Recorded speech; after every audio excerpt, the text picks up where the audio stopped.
What's up, guys? So I just beat Splinter Cell Blacklist. So now it's time for the review. Blacklist is the first Splinter Cell game that I actually complete, because I did play a little bit of Splinter Cell 1, and I've seen a lot of Splinter Cell Conviction, especially before I started playing Blacklist, because I wanted to know what happened in the story before Blacklist. There have been a lot of Splinter Cell games without including all the the remakes and the version 2. Like, for example, for Double Agent, there was version 1, there was version 2.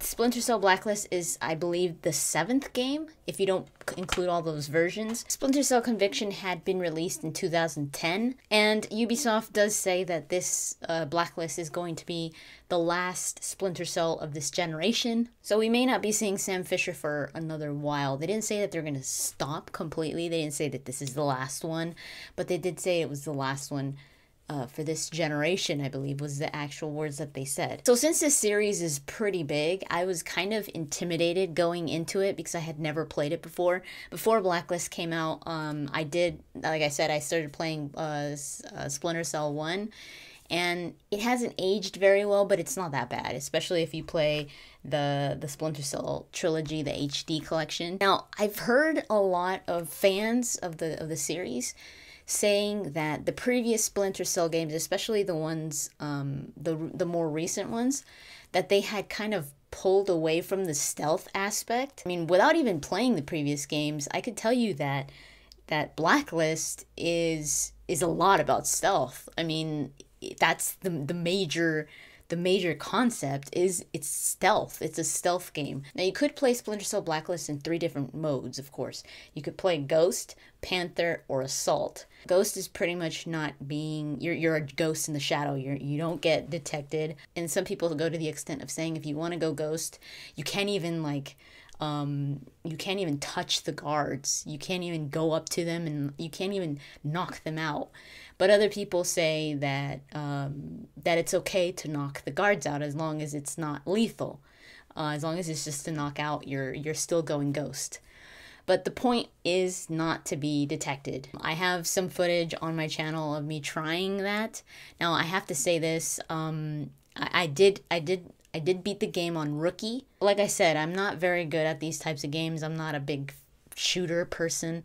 And stealth is kind of, it's kind of hard for me because I don't play a lot of stealth games. But ever since the footage that they showed in E3 2012, I was intrigued. I was like, this looks pretty cool. So I thought that the best way of going about it was to play it the way that I felt comfortable with it, instead of like not even looking at it, instead of saying, oh, I don't play those games.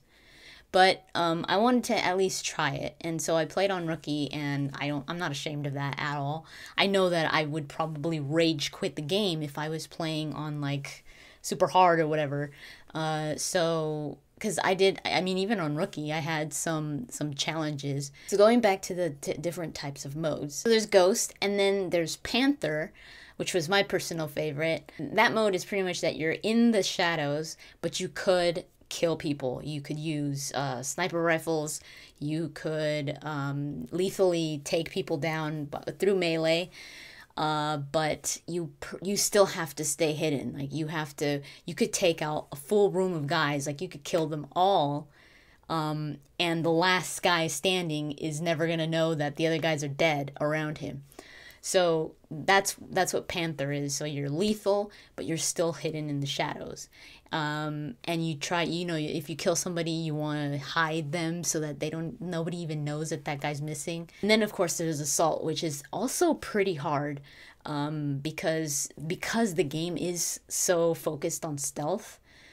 Going Assault, which is guns blazing, is, even though some people might think, oh, that must be easier, it's kind of hard. Like, the AI will, like, they will not let up. If they see you, they will freaking kill you. They won't let up until you're down. I wanted to go Ghost. I was like, oh, that sounds interesting. I'll do that.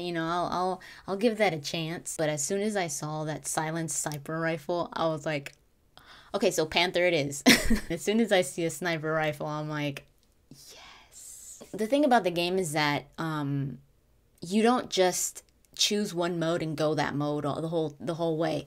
You could mix and match. Like if you, let's say you get caught by accident, you get seen, which is gonna happen. I don't know, maybe you throw a grenade, or maybe you just shotgun the guy like really quick. You're gonna get assault points because you approach that guy head on. But the points don't really mean anything. It's not like you level up in Panther mode or anything like that. You get more, I think you get more money depending on the points that you got. You could pretty much play this game however you want. I thought I was going to be overwhelmed, but I wasn't. It's not overwhelming. Like, I think they do a really good job about putting you in the story and still making it understandable, so that, because it's a completely new story. There are references, but they're not like super important. But yeah, other than that, they give you a fresh start. I mean, I just really like Sam Fisher. But the thing about Sam is, since I did play a little bit of Splinter Cell 1, I did get a good feeling of who Sam was and his age and all that. And even his voice, like Michael Ironside.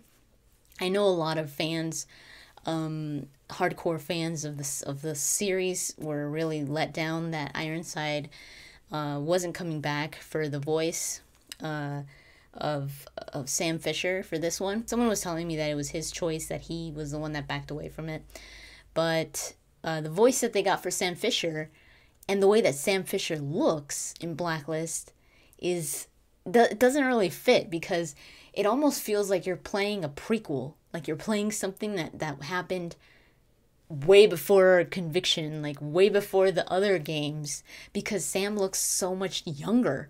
I mean, Sam is supposed to be like in his 50s, I think. I think for somebody that hasn't even played any of the games in the series, I think you would be fine with it. I think you'd be like, whatever. But for someone that was even slightly introduced to who Sam Fisher is, you will kind of like, huh. I wasn't really like offended by it, or I wasn't like, oh my god, this is stupid, I'm not gonna play. I don't know how a real, like, a hardcore fan felt about that, but I did like kind of like, whoa, they really changed him in the way he sounds and in the way that he looks. I think they should have still kept that rundown Sam, especially after everything that he's gone through in the previous games. But I'm sure you guys understand that that's not really like an issue with the game. It's not an issue. It was just, I guess, something that kind of jumps out, like when you're talking about aesthetics, like the aesthetics of the game.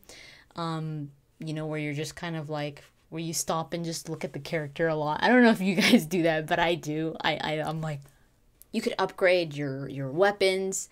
You could upgrade your suit. You like your goggles, and you buy gadgets depending on the style that you're going to be playing. Mostly, you buy those gadgets. Like you buy like sleeping gas opposed to frag grenades. And you have some pretty cool gadgets that you could use. Like the tri-rotor was my favorite. It's pretty much like this little flying thing that is like a camera, and you could like go and like observe people. Like you could be over here hiding, and then you just let the tri-rotor go, and it's like your goggles, you're gonna be using them almost the whole time. I swear I was using the goggles all the time. You could have sonar. At first it's like sonar and night vision, and then instead of sonar it becomes later on, if you upgrade it, you could have infrared, and that's what I would use. I would use infrared and the night vision. The infrared, you could see through walls, and you could see the enemies, and you just mark the enemies so that you could keep track of them. One of the complaints that I heard early on, like when they first showed the footage in 2012 in E3, I heard people saying that they were disappointed in the way that it was looking, especially people that had played the series. They were like, oh my god, it looks so different. And like Sam Fisher's out in the open and like in the day. It's not about stealth anymore because he's out in the daylight. And I guess no other Splinter Cell has really been out in the daylight. It's always been inside or in the dark and at night. So there's always been a lot of shadows and all that. And in this one, the E3 footage that they showed was a mission out in the daylight, so people thought that that's how it was gonna be. But there's a mixture of both. I think there's more scenes or more missions at night and in dark areas, but there are some missions where you're straight up outside during the daytime. But in no way does that take away from the stealth. Like, even though you're out in the daylight, you have the stealth almost becomes more, like that aspect of stealth becomes more than in the dark, because in the dark it's easy. You just stay in the shadows, or you shoot the lights. But when you're outside, you have to be even more careful. So there's more stealth involved. I found them both really interesting, especially the ones in the daylight, because that was a challenge, because you really had to stay hidden. It wasn't just like, oh, if it's super dark in one area, you could just stay there and not move, and they'll probably just pass right by you. They won't see you. No, it was like, no, you gotta hide. I really liked how Sam moved. The cover-to-cover system wasn't perfect. It wasn't like absolutely flawless. It did take some precision with the camera, where you had to like point at something, and sometimes the prompt for you to go to that cover wouldn't show up. But you pretty much would go into cover, and then you'd look over to another area, and then it would give you a prompt like press A for the cover, and Sam would be going from cover to cover. If you're like running, if you're like, dude, I gotta get out of here, and you're running and they're after you or something, or there's people, like there were occasions where I had to run. Like, I'm like, dude, I gotta run. Like, there's no hiding now. And I would get out of hiding, and I'd start running, and there's like dudes behind me, and I'm running in this area where I had no idea what was in front of me, and I'm like, oh my god, I'm gonna run into a bunch of dudes. And yeah, you'd run into like enemies, but if you kept pressing the melee button, which is X for the Xbox 360, like Sam does these takedowns, and it was really cool. They show it in the gameplay footage that they've shown for E3 and all that, where he's just like boom boom taking people down, like running, and he's like I thought that was cool. I really like that feeling. There are different types of missions, and the objectives change a lot, especially in the main mission.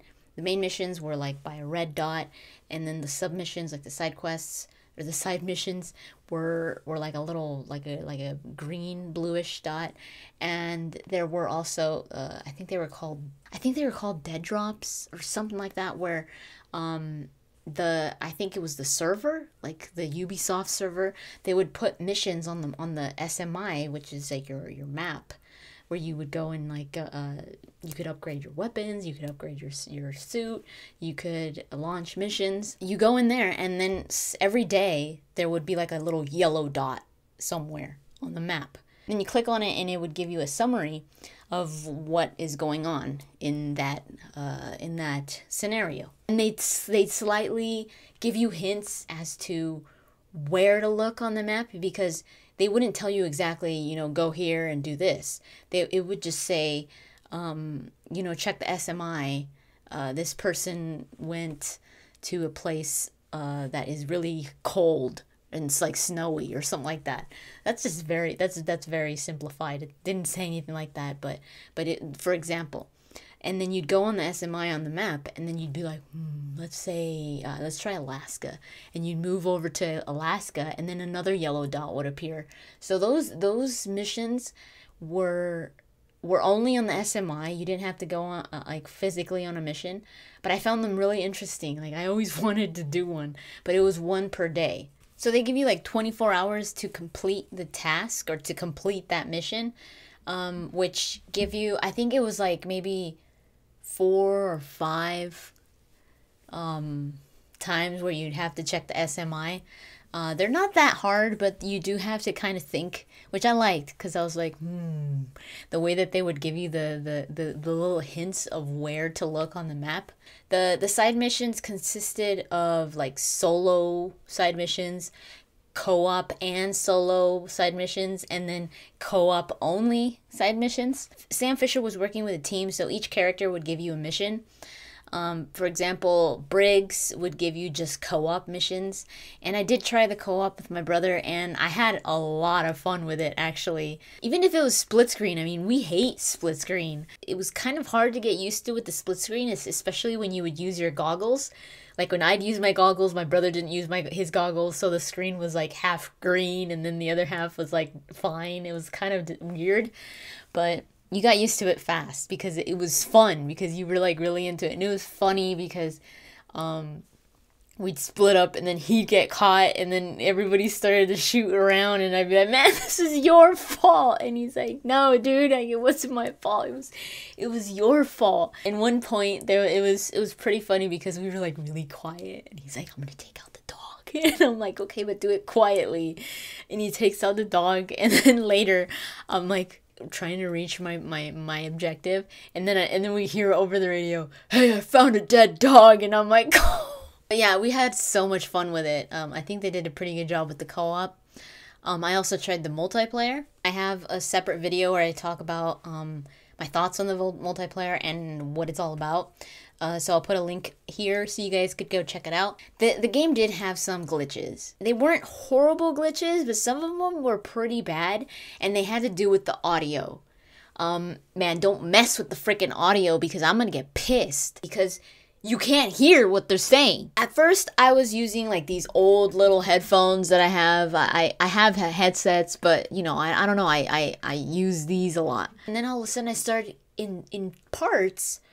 I started to hear like really low. It got really low, and I was like, what the hell are they saying? And there was some parts where Sam would be talking fine, like he'd be talking, like usually it was when he was talking through the radio, like in a cutscene, where let's say he's gonna interrogate somebody, you could hear Sam and you could hear the guy that was there, but Grim that was talking on the radio, or Briggs or whoever, you couldn't hear them. Like it was like you could just hear, and I was like, is that done on purpose? There's no way that was done on purpose because they were saying important stuff. So if you didn't have the subtitles on, you were screwed. You weren't going to know what they were saying. And you would miss out on so much information in that scene because what they're saying is what you're going to do. So because of these audio issues, you have to have the subtitles on because if you don't, you're going to miss out on some conversations. And then this big scene, like towards the end, I mean, this was like a big scene. Now it started happening with the sound effects. And I'm like, where there would be scenes that were like really quiet, like scenes that were, you couldn't really hear anything. And you're like, that thing is making noise, like a lot of noise. There's no way it's supposed to be quiet right now. And then there was like talking, like I could see the subtitles and you couldn't hear anything. And I'm like, it's got to be my headphones. So I disconnected these headphones and I plugged in my Turtle Beaches, my headset. Like those are good. Those are good headsets. And it was the same thing. And I'm like, it's got to be the wire. It must be the wire. So I disconnect the wire and I hire the TV. I'm watching it on the TV with no headset, nothing, and I hire the volume. Same thing. So it had to be an issue with the game. I almost prefer glitches. Like I prefer going through walls. I prefer seeing people's legs hanging from the ceiling. Like don't mess with the damn audio. Let me know if you guys experienced that. Am I the only one that experienced that? That's what I was wondering. I was like, is this only happening to me or what? So yesterday when I beat this game, I went on Twitter and I was like, I'm kind of confused. I really want to know if you guys had the same experience.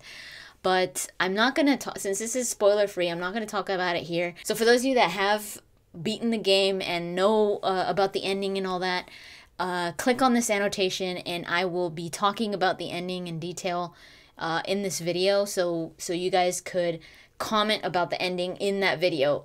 Try not to comment about the ending in this video because a lot of people that haven't played the game are watching this video and it sucks when things get ruined, you know, when spoilers get out there. So that's why I'm doing this. That's why I'm separating these two videos. In no way am I saying that the ending is bad, but I do think that they should have presented it differently.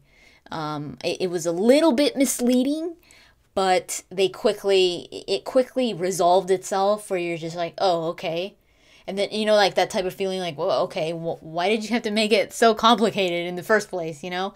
But not complicated, but kind of like making you think one thing and it's like, wait, what? So yeah, I think that's pretty much all I have to say about Splinter Cell Blacklist.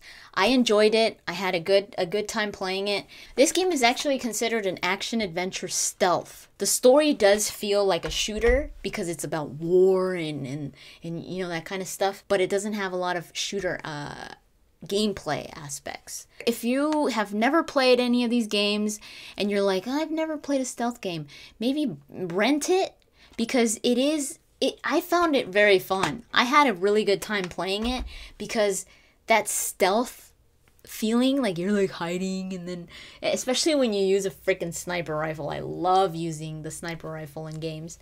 I really enjoyed it. It's not like freaking game of the year, but it was enjoyable. And the story did have me wanting to know more. When it comes to the characters, a lot of them were kind of dull. They weren't that great, where you're just like, oh, this character's so cool. My favorite was Sam Fisher. I think Sam Fisher is a really interesting character. Blacklist, I think, does a really good job about introducing you to the series. I've heard a lot of people saying that there's a lot of differences to Blacklist to the previous games. But because I played Blacklist, I did get a certain appreciation for the series. Stealth games are pretty particular in their game style. Sometimes some objectives did tell you, don't get detected. Do not get detected, or do not kill any of the guards because they're on our side. So it wasn't like you could just go assault all the time. No, it's like some of the objectives, you had to look at the objectives, because some of the objectives said, do not get detected and do not kill anybody. So sometimes you had to go a specific mode. If you get caught, you have to start all over again. I mean, if you hit a checkpoint, then you're lucky. But the checkpoints were really far apart, is what I was noticing. So I had to do the mission over and over and over again. And I could see that sometimes annoying people, especially because there isn't a lot of action involved in that mission. It's more about hiding and like staying quiet and being patient. And some people just want to go guns blazing, but sometimes you just couldn't in some of these missions. So that's why I'm saying that I could see that this game isn't for everyone. Like those shooters, those people that love those shooters, this game could be I think they could have fun with this game, but you have to have a specific type of patience with it as well. So yeah, that's pretty much it. What do you guys think about the Splinter Cell series? If you haven't played it, do you think that you would want to play Blacklist? Let me know in the comments down below. Thank you so much for watching, and I'll talk to you guys later.